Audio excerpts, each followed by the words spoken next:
తిరుపతి జిల్లా సుళ్లూరుపేట నియోజకవర్గం కోటపోలూరు పంచాయతీలో మహాత్మా గాంధీ గ్రామీణ ఉపాధి హామీ పథకం పరిరక్షణ యాత్రలో భాగంగా కాంగ్రెస్ పార్టీ రచ్చబండ కార్యక్రమాన్ని నిర్వహించింది.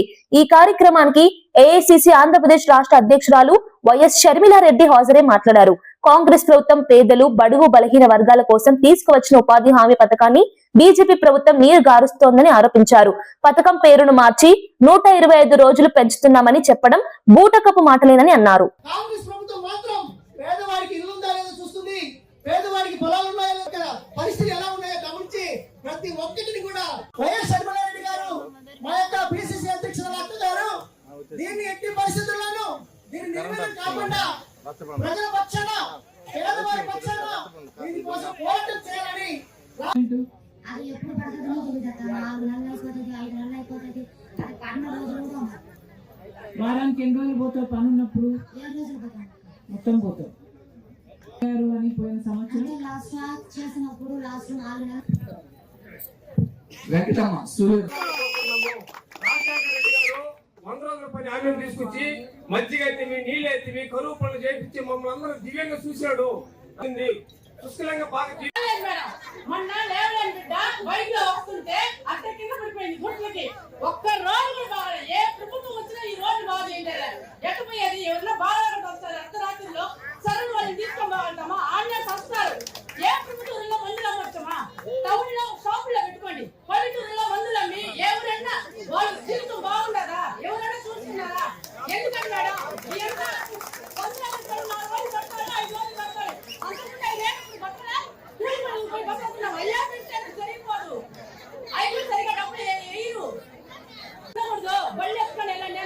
బళ్ళు పక్కనే మందుల షాపులు అమ్ముతున్నారు, ఊరు మొత్తం మందుల షాపులు అమ్ముతున్నారు. బళ్ళు కాడ పిల్లకాయలు చదువుకోలేకపోతున్నారు.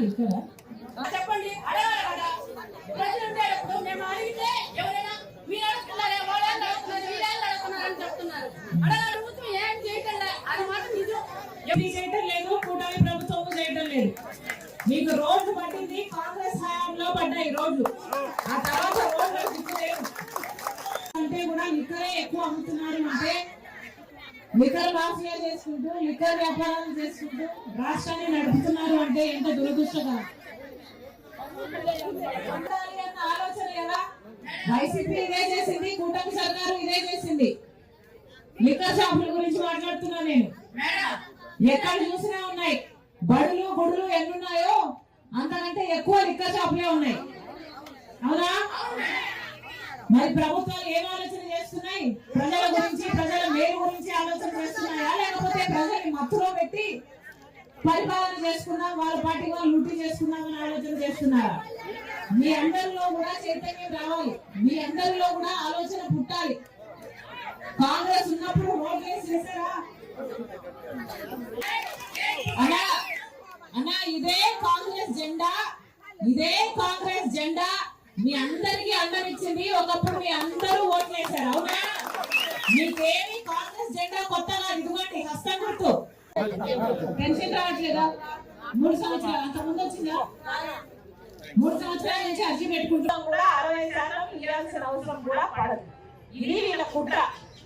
ఉపాధి హామీ పథకము అంటే పేదవాళ్ళకు ఉపాధి కల్పించి వాటికి వేతనాలు ఇస్తే డబ్బులు మొత్తం పేదవాళ్ళకే పోతాయి. బీజేపీ నాయకులకు, బీజేపీ దినాలకు పోవు కదా. అందుకని ఈ పథకాన్ని ఎత్తేస్తే, ఈ పథకాన్ని మూసేస్తే ఆ డబ్బులకి కూడా ఆసరాగా నిలబడి ఉపాధి హామీని ఎంతో మందికి మళ్ళీ యథావిధిగా నడిపింప చేయడానికి కాంగ్రెస్ పార్టీ ప్రయత్నిస్తుంది. అందులో భాగమే ఈ రోజు నేను మీ దగ్గరికి రావడం జరిగింది. మన రాష్ట్రంలో చాలా సమస్యలు ఉన్నాయి. మన రాష్ట్రంలో రైతులకు సమస్యలు ఉన్నాయి, బిడ్డలకు ఉద్యోగాలు రావటం లేదు, చదువుకున్న బిడ్డలకు పీజీలు, డిగ్రీలు చదువుకున్న వాళ్ళు కూడా ఏ డ్రైవర్లుగానో పనిచేస్తున్నారు, దిగ్వర్కర్లుగానో పనిచేస్తున్నారు. ఇలా ఎన్నో సమస్యలు ఉన్నాయి మన రాష్ట్రంలో. వీటన్నిటి కోసం పోరాటం కోసం కాంగ్రెస్ పార్టీ సిద్ధంగా ఉంది. కానీ మీరందరూ కూడా కాంగ్రెస్ పార్టీ తరఫున నిలబడాలి. కాంగ్రెస్ పార్టీని మీరు బలపరుస్తేనే కాంగ్రెస్ పార్టీ మీ తరఫున పోరాటం చేయడానికి వీలవుతుంది. మరొకసారి చెప్తున్నాం, రాహుల్ గాంధీ గారు ప్రధానమంత్రి అయితేనే మన రాష్ట్రానికి 10 సంవత్సరాల ప్రత్యేక హోదా వస్తుంది. రాహుల్ గాంధీ గారు ప్రధానమంత్రి అయితేనే మన రాజధాని అప్పులు కాకుండా నిధులు ఇచ్చి కట్టబడుతుంది. రాహుల్ గాంధీ గారు ప్రధానమంత్రి అయితేనే మన బిడ్డలకు ఉద్యోగాలు వస్తాయి. ఇవన్నీ జరగాలి అంటే మళ్ళీ మీరందరూ కాంగ్రెస్ పార్టీ దిక్కు చూడాలి. మీరందరూ కాంగ్రెస్ పార్టీ వైపు చూసి కాంగ్రెస్ పార్టీ మీరు ఆశీర్వదిస్తే తప్ప, మీరు బలపరిస్తే తప్ప కాంగ్రెస్ పార్టీ మిమ్మల్ని బలపరచడానికి కానీ మీ తరఫున పోరాటం చేయడానికి కానీ వీలుండదు. మరొకసారి మీ అందరినీ అభ్యర్థిస్తున్నాం, మీ అందరూ కూడా కాంగ్రెస్ పార్టీని ఆదరించండి. మీ తరఫున చేస్తున్న ఈ పోరాటం, ఉపాధి హామీ పథకాన్ని రక్షించుకోవడానికి చేస్తున్న ఈ పోరాటంలో మీరు కూడా చేయి కలపండి. ప్రతి అంశంలో కూడా కాంగ్రెస్ పార్టీ మీ వైపు ఉండి మీ తరఫున పోరాటం చేస్తుందని మరొకసారి మాటిస్తున్నాం.